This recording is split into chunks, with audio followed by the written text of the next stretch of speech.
주 되신 주 앞에 나가 내가 사랑했던 모든 것 내려놓고 주님만 사랑해. 내가 주인 삼은 내가 주인 삼은 모든 것 내려놓고 내 주 되신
가만 갈 때 꺾지 않으시는 가만 갈 때 꺾지 않으시는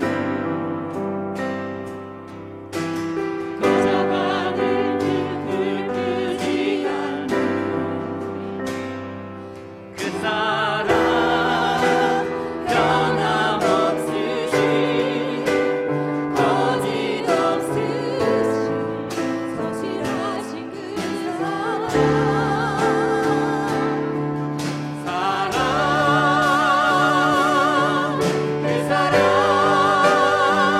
날 위해 죽으신 날 위해 다시 사신 예수 그리스도 다시 오실 그 사랑 죽음도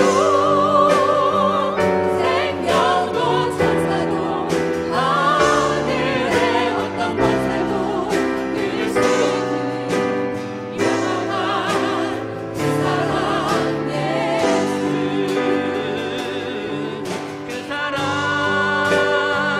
날 위해 죽으신 날 위해 다시 사신 예수 그리스도 다시 오실 그 사랑 죽음도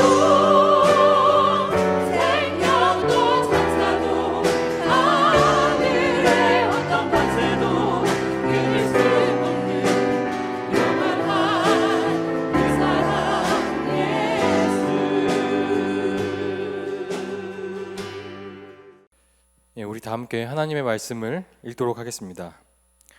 마태복음 27장 45절에서 56절까지 말씀입니다. 신약성경 50페이지입니다. 마태복음 27장 45절에서 56절을 제가 봉독하겠습니다.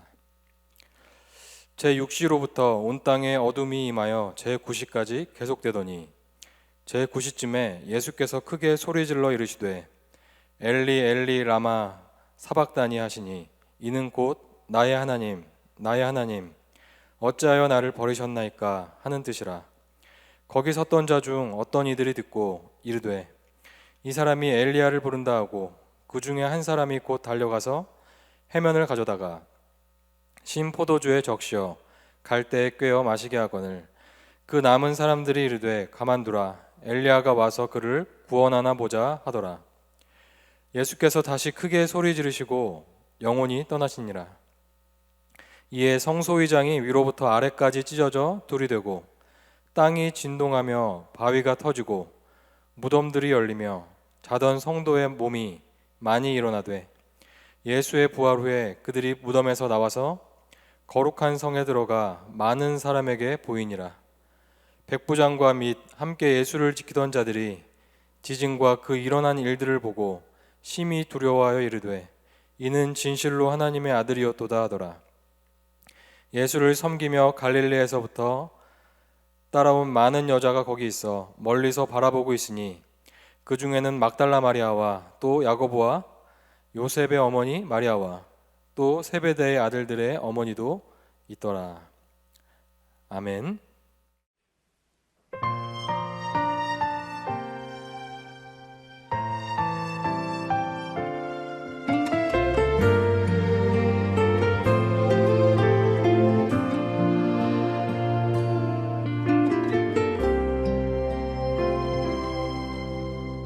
십자가 서 있는 곳 그 언덕 위에서 내게 바람이 불어온다.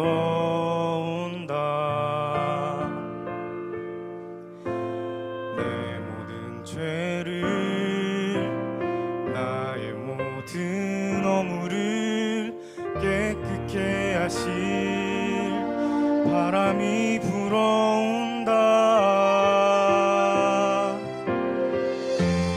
아버지의 마음이 아버지의 눈물이 그 바람에 불어온다. 나를 강하게 하네. 내게 능력 주시네. 영원히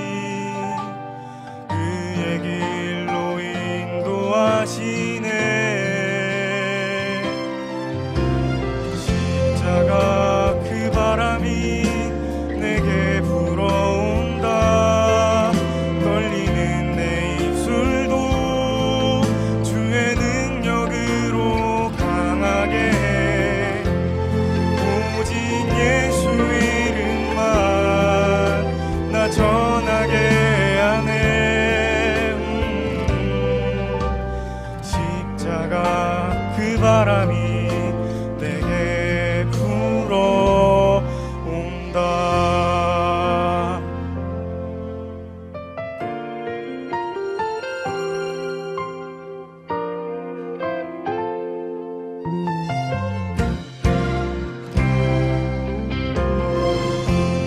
아버지의 마음이 아버지의 눈물이 그 바람에 불어온다. 나를 강하게 하네. 내게 능력 주시네. 영원히 그의 길로 인도하시네.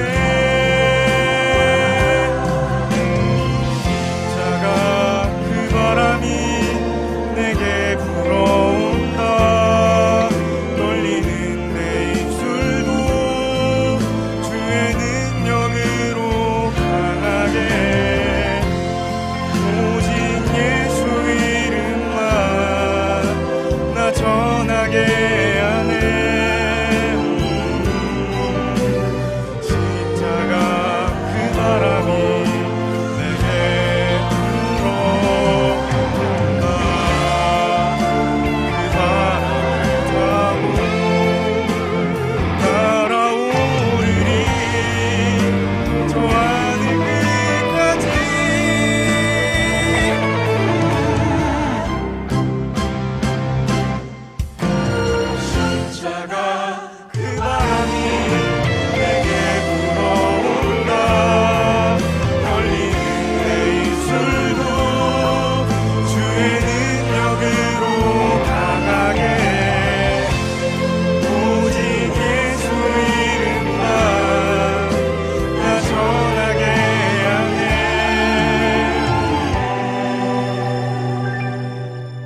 십자가 그 바람이 내게 불어온다.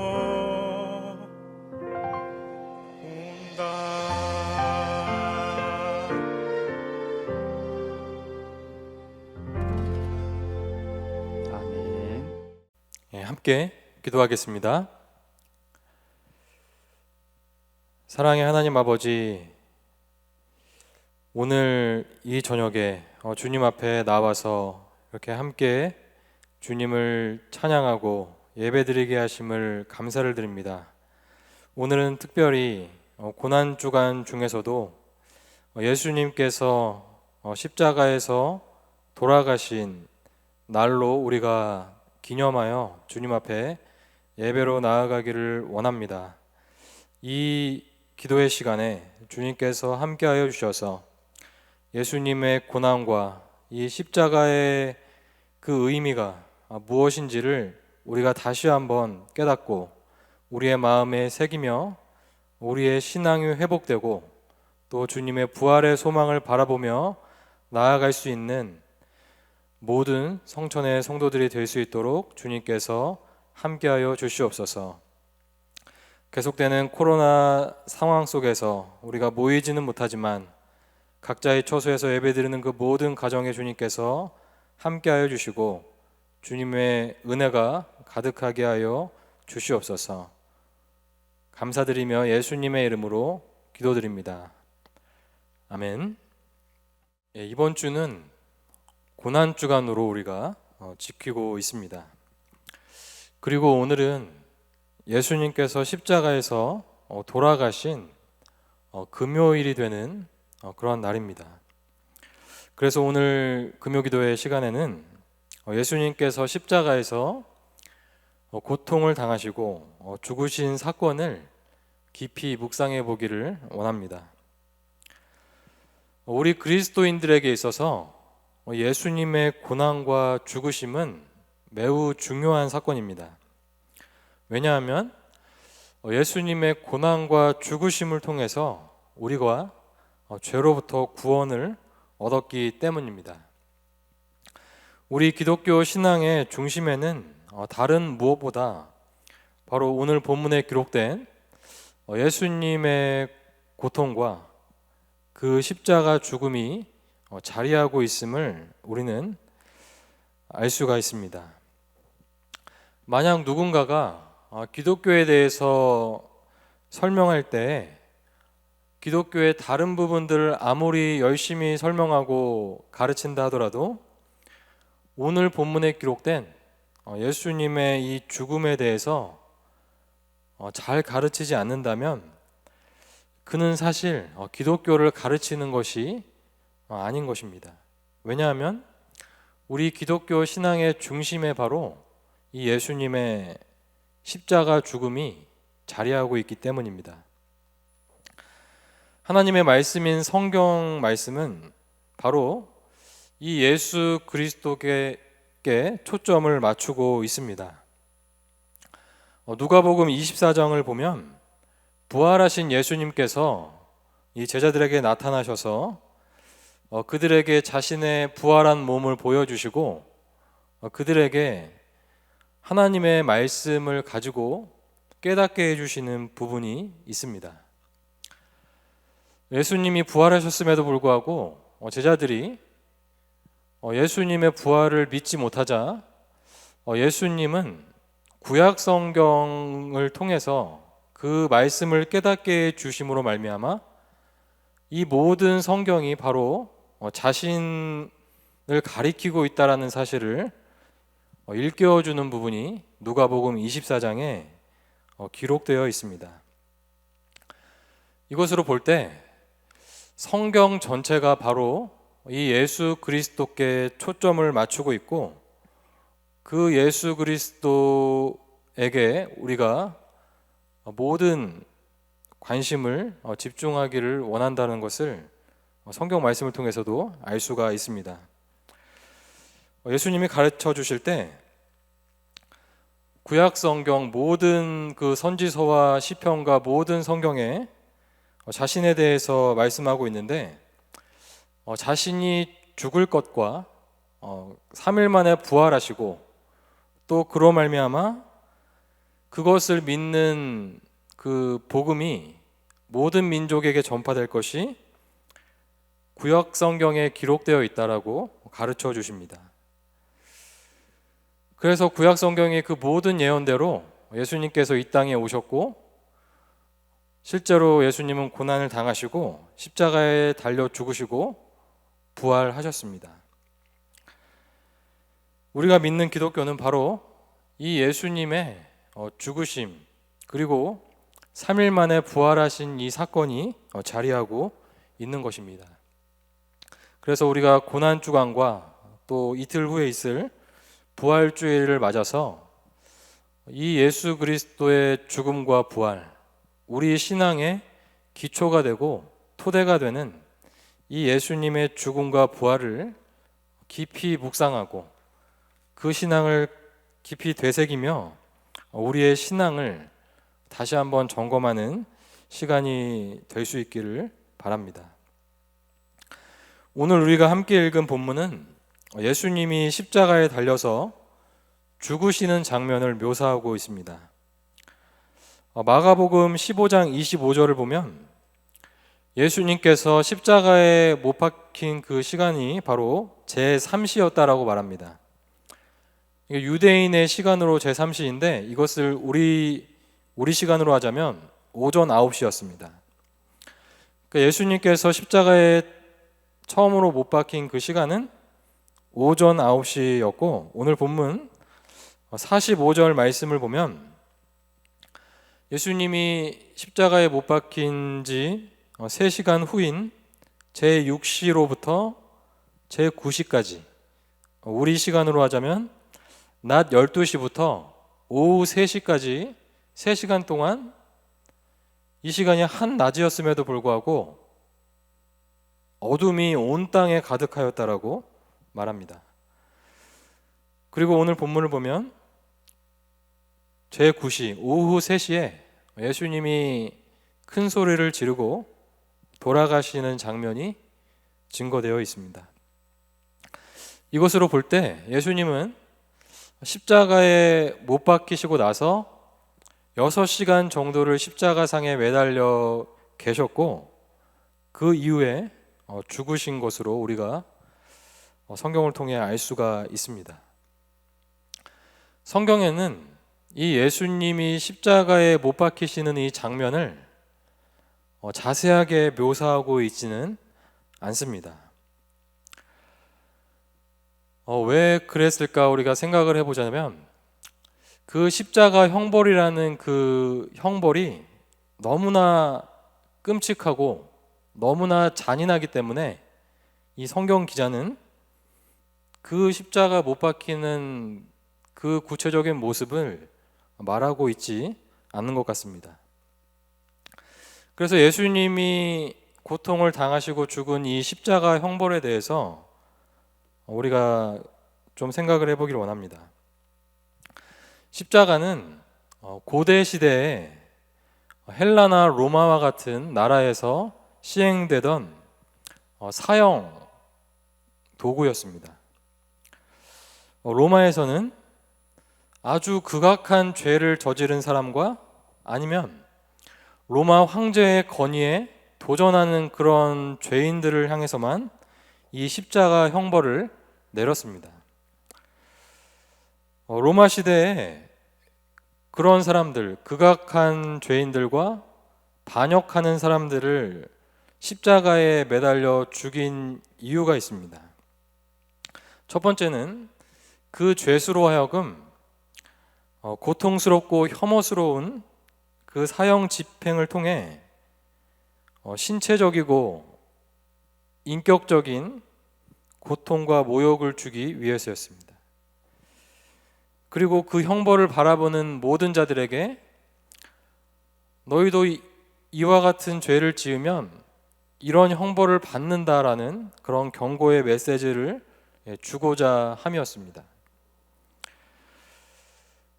십자가형이 집행되는 순서는 이렇습니다. 첫 번째로 법정에서 죄수에게 십자가형이 선고되면 그 사형 집행자들이 이 죄수를 끌고 나가서 매질을 가한다고 합니다. 성경에 보면 예수님이 십자가에 달리기 전에 채찍질을 당한 것이 기록되어 있는데 그 십자가 형벌을 받은 자들은 선고를 받고 십자가에 달리기 전에 심한 매질과 고문을 당한다고 합니다. 이때 매질을 하고 고문을 시행하는 이 단계에서 십자가에 달리기도 전에 죽는 사람도 있었다고 합니다. 그만큼 십자가에 달리기도 전에 이 죄수들은 심한 고통을 당했다라는 것을 알 수가 있는 것이죠. 그렇게 심하게 맞고 나서 그 죄수들은 자신들이 달릴 그 십자가를 등에 메고 그 십자가에 매달릴 처형장으로 걸어가야 했습니다. 예수님도 그 십자가 막대기를 등에 지고 사람들 사이를 지나가죠.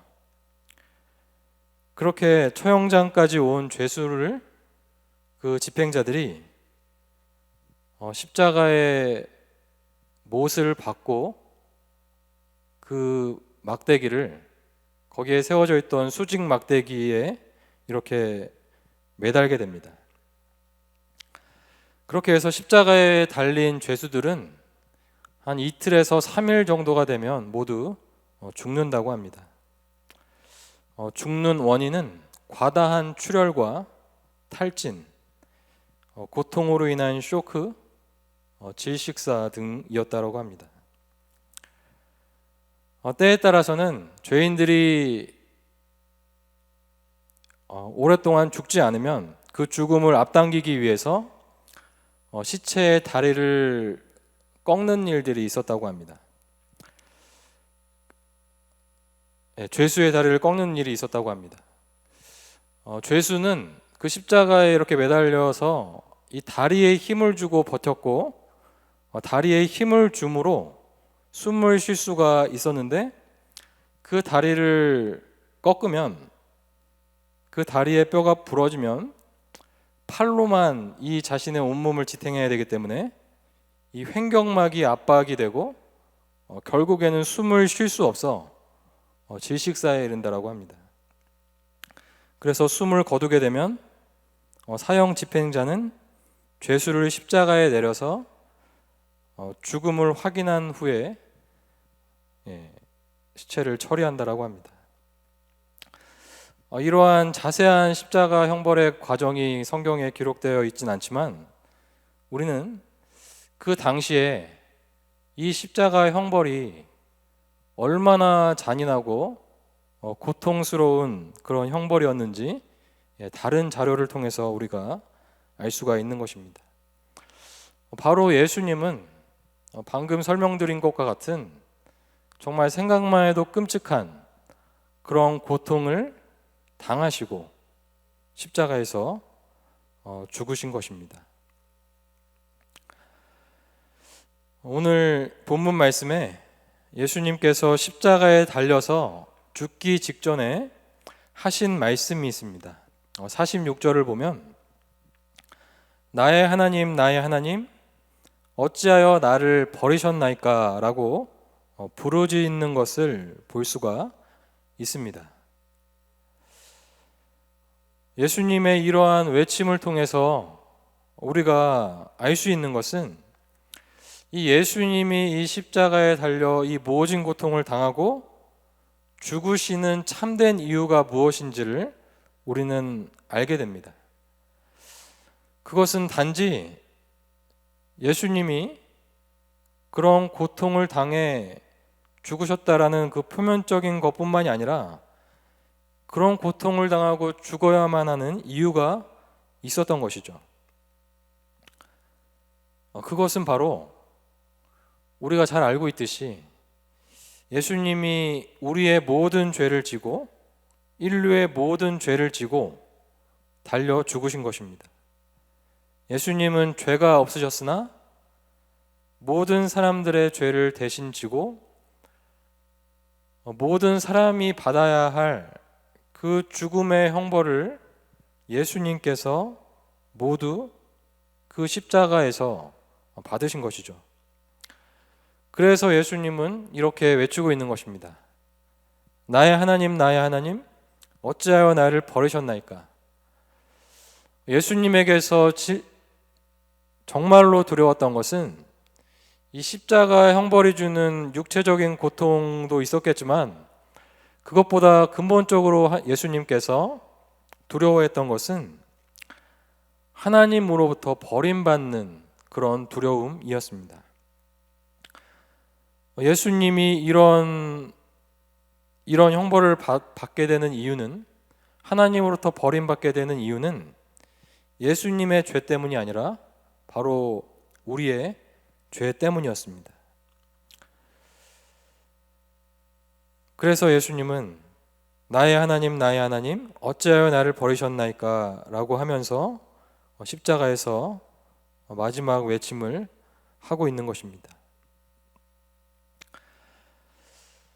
이사야 53장을 보면 이 예수님의 고난받으심과 죽으심에 대해서 이미 예수님이 오기도 전에 수백 년 전에 이 사건을 예언하면서 이것이 무엇을 의미하는지에 대해서 우리에게 말씀하고 있는 부분이 있습니다. 이사야 53장 5절에서 6절 말씀입니다. 제가 읽어드리겠습니다. 그가 찔림은 우리의 허물 때문이요 그가 상함은 우리의 죄악 때문이라. 그가 징계를 받음으로 우리는 평화를 누리고 그가 채찍에 맞음으로 우리는 나음을 받았도다. 우리는 다 양 같아서 그릇 행하여 각기 제 길로 갔거늘 여호와께서는 우리 모두의 죄악을 그에게 담당시키셨도다. 아멘. 이사야는 예수님이 오기도 전에 예수님께서 십자가에 달려 죽을 것을 바라보며 이렇게 예언하고 있는 것입니다. 예수님은 이 모진 고통을 당하시고 또 하나님으로부터 버림받는 형벌을 받고 계십니다. 그 이유는 바로 우리의 죄 때문입니다. 우리의 죄와 허물 때문에 예수님이 이 끔찍한 고통과 하나님으로부터 버림받는 이 형벌을 받고 계신 것이죠. 기독교는 바로 예수님이 모든 사람의 죄를 대신 지고 십자가에서 죽으심으로 말미암아 인간의 모든 죄가 구속받았고 대속되었다라고 말합니다. 우리 기독교는 우리 안에 있는 이 죄의 문제를 인간 스스로 해결할 수 있다라고 말하지 않습니다. 우리의 죄를 우리의 힘으로 해결할 수 없기에 우리의 구원자 되신 예수님께서 우리의 죄를 대신 지고 그 죄에 대한 형벌을 대신 받으심으로 말미암아 그리고 이 사실을 믿는 모든 자들에게 그 죄로부터 구원이 주어진다라고 말하는 것이죠. 그래서 이 땅에 살아가는 그 모든 자들이 죄인들이고 그 죄로 말미암아 이 땅에서 죄가 주는 그 고통과 죄로 말미암은 모든 부정적인 결과를 이 땅에서 그렇게 고통을 겪으며 살 수밖에 없지만 누구든지 이 예수 그리스도를 믿으면 그리고 예수님께서 우리의 모든 죄와 우리의 모든 연약함과 우리의 모든 죄로 말미암은 그 모든 결과를 이 십자가에서 담당하심으로 말미암아 우리에게 죄로부터의 구원, 죄로부터 자유할 수 있는 길이 생겼다라고 말하는 것입니다. 그래서 우리는 모든 죄인들에게 유일한 소망은 바로 이 십자가에 있음을 보게 되는 것이죠. 이렇게 예수님께서 우리 모든 사람들의 죄를 대신 지고 돌아가셨고, 오늘 본문 말씀을 보면 예수님이 돌아가셨을 때 몇 가지 일들이 일어나는 것을 볼 수가 있습니다. 첫 번째로 51절에 성소 휘장이 위로부터 아래까지 찢어져 둘이 되었다라고 말하고 있습니다. 예수님이 돌아가신 직후에 그 당시에 있었던 성전에 휘장이 있었는데 휘장이 위로부터 아래로 반으로 이렇게 찢어졌다라고 말하고 있습니다. 성전의 휘장, 그리고 그것이 의미하는 것은 무엇입니까? 성전 안에 있던 그 휘장은 그 성전의 제일 안쪽에 있는 지성소와 성소를 구분해주는 그 가림막이었습니다. 지성소에는 하나님께서 친히 임재하시는 장소였고 아무도 들어갈 수 없었고 오직 대제사장만 1년에 한 번 사람들의 죄를 속하기 위하여 들어갈 수가 있었습니다. 그래서 지성소는 하나님이 계신 곳이라고 우리가 이해할 수 있고 그 외부는 사람들이 거할 수 있는 장소였습니다. 그런데 그 지성소와 성소를 구분하는 휘장이 찢어졌다라는 얘기는 이제는 누구든지 이 예수 그리스도의 피를 의지함으로 말미암아 하나님께 나아갈 수 있는 길이 열렸음을 의미하는 것입니다. 구약시대 때는 하나님께 나아가기 위해서 동물의 피가 필요했지만 신약시대를 살아가고 있는 모든 자들에게는 예수님께서 한 번의 제사로 하나님께 나아가는 길을 여셨기 때문에 누구든지 이 예수님을 믿기만 하면 거룩하신 하나님께 직접 나아갈 수 있는 길이 열렸다라는 것을 보여주는 것이죠. 그리고 두 번째 일어난 사건은 바로 52절, 53절에 기록되어 있습니다. 자던 성도들의 몸이 많이 일어났고 예수의 부활 후에 그들이 무덤에서 나왔다라는 이런 말씀이 기록되어 있습니다. 예수님이 십자가에서 죽었을 때 그 당시에 성도들이 죽은 성도들이 이 예수님이 죽었을 때 그 죽은 몸들이 다시 일어났다라고 말하고 있습니다.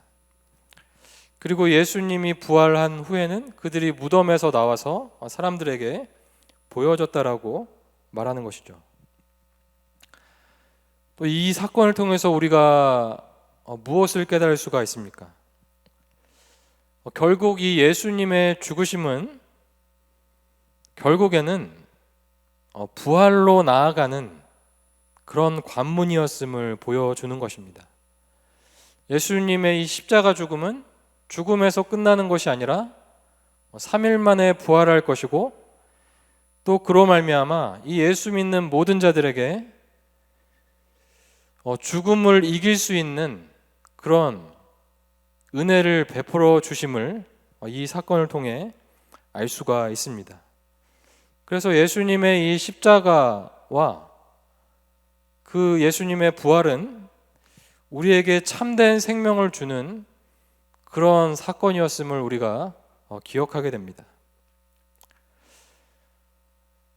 모든 사람들은 죄를 지음으로 말미암아 사망에 이르게 되었습니다.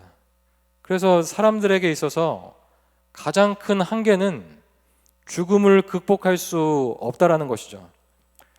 누구나 한 번은 이 땅에서 죽음을 경험하게 됩니다. 그 누구도 죽음을 이길 수는 없는 것이죠. 그러나 이 예수님의 죽으심과 부활을 믿는 자들에게는 그 죽음이 우리를 압도할 수 없고, 그 사망이 우리를 압도할 수 없고, 오히려 예수님의 능력을 통해 우리는 그 죽음조차도 이기고 승리할 것이다 라는 것을 우리에게 가르쳐 줍니다. 예수님이 죽었을 때 죽었던 성도들이 많이 일어났다라고 하는 것은 이 땅을 살아갈 때 예수 믿는 자들이 예수님을 믿고, 물론 이 땅을 살면서 우리는 죽음을 경험하게 되지만 예수님이 다시 오실 때 우리의 몸이 부활한다라는 사실을 우리는 믿고 있습니다. 그 사건을 미리 이렇게 보여주신 것이죠. 예수님의 죽으심은 부활로 나아가는 과정이었으며, 누구든지 이 예수님을 믿으면 죽음의 문제까지 이길 수 있는 것임을 우리에게 보여주기 위해서 이 사건을 기록하고 있는 것입니다. 고린도전서 15장 55절 57절 말씀을 보면 이 예수님을 통해서 우리가 어떻게 사망을 이겼는지에 대해서 말해주고 있습니다. 사망아 너의 승리가 어디 있느냐? 사망아 내가 쏘는 것이 어디 있느냐? 사망이 쏘는 것은 죄요, 죄의 권능은 율법이라. 우리 주 예수 그리스도로 말미암아 우리에게 승리를 주시는 하나님께 감사하노니. 아멘. 성경은 이 예수님을 통해서 모든 인간들이 결국에 넘지 못하는 그 한계, 죽음의 문제까지도 이 예수님을 믿음으로 말미암아 그 사망도 이길 수 있음을 우리에게 말해주고 있습니다. 그래서 오늘 본문이 우리에게 말해주고자 하는 것은 결국에 예수님께서 우리의 죄를 위해서 죽으시고 부활하심으로 말미암아 이 땅을 살아가면서 우리가 당하는 그 모든 죄와 죄가 주는 그 사망의 결과로부터 자유케 될 수 있음을 우리에게 말해 주는 것입니다. 그래서 누구든지 그리스도 안에 있으면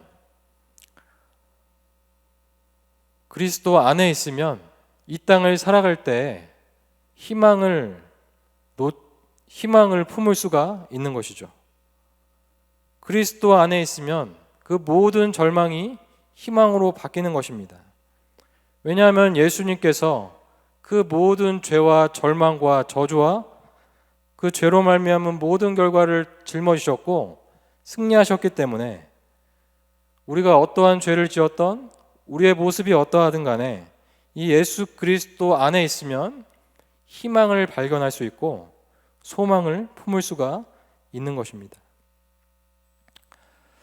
요즘 우리가 코로나 사태로 인해서 이렇게 이 사태가 장기화됨으로 말미암아 교회가 모이지 못하고 또 각자의 처소에서 영상으로 이렇게 예배를 드리고 있습니다. 또 교회적으로, 또 국가적으로, 개인적으로, 또 가정적으로 이 사태로 말미암아 우리에게 또 여러 어려움들이 있는 것이 사실입니다. 그래서 세상 사람들은 이 코로나 사태로 말미암아 우울감을 경험하고 있고 또 절망을 느끼는 사람도 있을 것입니다. 그러나 우리 예수 믿는 자들은 그 어떤 것도 우리를 절망시키게 할 수 없음을 믿으시기를 바랍니다. 예수님께서 우리가 경험하는 그 모든 고통과 그 모든 죄로 말미암은 저주를 예수님께서 십자가에서 지시고 이미 승리하셨음을 우리는 믿습니다. 그래서 우리에게 어떠한 어려움이나 절망이 닥치더라도 우리는 그것을 예수님의 그 죽으심과 부활을 통해서 이길 수 있음을 우리는 믿습니다. 이 예수님 안에 그런 능력이 있음을 이 고난 주간에 그리고 이틀 후에 있을 부활주일에 깊이 묵상하시고 예수님의 죽으심과 부활이 우리 개인과 가정에, 교회에 경험되어지는 그런 은혜가 있기를 바라겠습니다. 기도하겠습니다. 하나님 아버지, 오늘은 고난주간 중에서도 예수님께서 십자가에 달려 돌아가신 그 날을 우리가 기념하여 지키는 날입니다. 예수님께서 그 엄청난 고통과 그 아픔을 겪으시고 십자가에서 돌아가셨음을 우리가 기억하게 하여 주시고 그 고난과 죽음은 다른 어떤 것 때문이 아니라 바로 우리의 죄와 허물 때문이었음을 우리가 기억하게 하여 주시고 우리 안에 있는 모든 죄와 연약함과 그 모든 허물을 주님 앞에 내려놓으며 우리를 용서해 주시며 우리를 다시 회복시켜 주시는 주님의 은혜가 우리 가운데 가득하게 하여 주시옵소서. 예수님의 이름으로 기도드립니다. 아멘. 개인과 가정을 위해 기도하겠습니다. 말씀 묵상과 기도를 통해 하나님과의 관계에 더욱 집중하는 시간이 되게 하소서. 가정의 예배가 회복이 되고 가족들의 끊어진 관계가 회복되는 시간이 되게 하소서. 가정 속에서 서로를 격려하고 축복하는 말을 하게 하소서. 자녀들의 학업과 취업, 진로를 열어주시고 군대와 해외에 있는 자녀들을 보호하여 주소서. 함께 기도하시겠습니다.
교회와 환우를 위해 기도하겠습니다. 성천교회 성도들이 영성을 잃어버리지 않고 흩어지는 예배자로 바로 서게 하소서. 담임 목사님과 리더들에게 지혜를 주셔서 위기 속에서 교회를 잘 섬기게 하소서. 육신과 마음의 질병으로 고통받는 환우들을 치료하여 주시고 코로나 바이러스로부터 보호하여 주소서.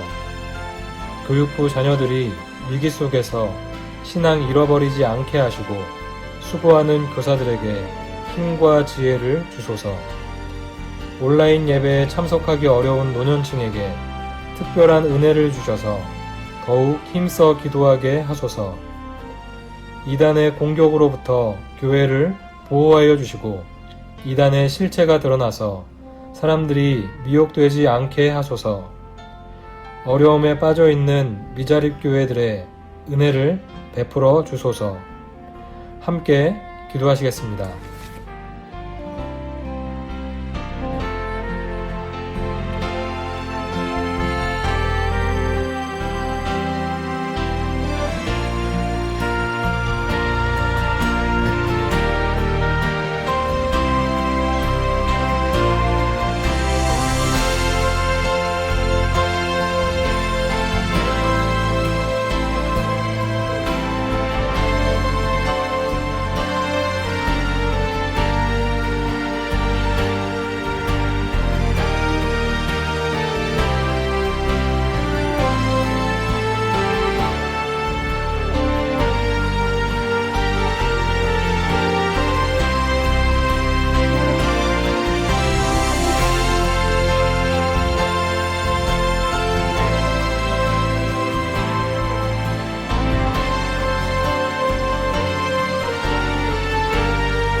나라와 민족, 세계를 위해 기도하겠습니다.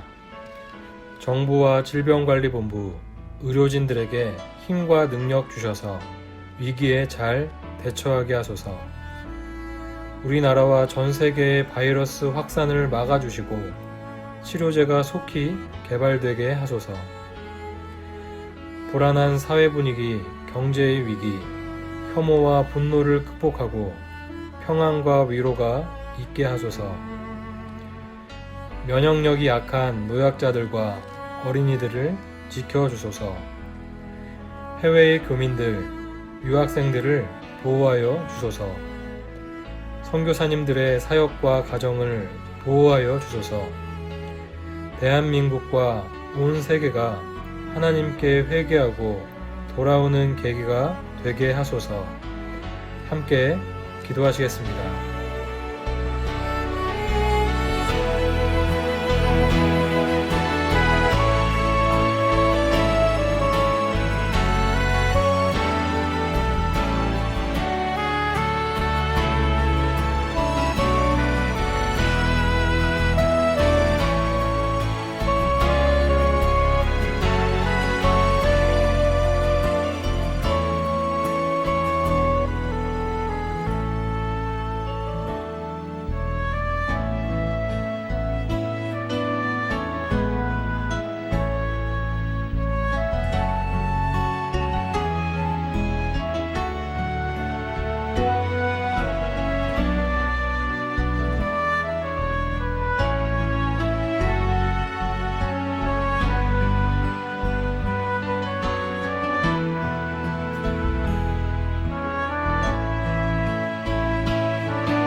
다 함께 주기도문 하시겠습니다. 하늘에 계신 우리 아버지여, 이름이 거룩히 여김을 받으시오며 나라의 임하옵시며 뜻이 하늘에서 이룬 것 같이 땅에서도 이루어지이다. 오늘날 우리에게 일용할 양식을 주옵시고 우리가 우리에게 죄 지은 자를 사하여 준 것 같이 우리 죄를 사하여 주옵시고 우리를 시험에 들게 하지 마옵시고 다만 악에서 구하옵소서. 대개 나라와 권세와 영광이 아버지께 영원히 있사옵나이다.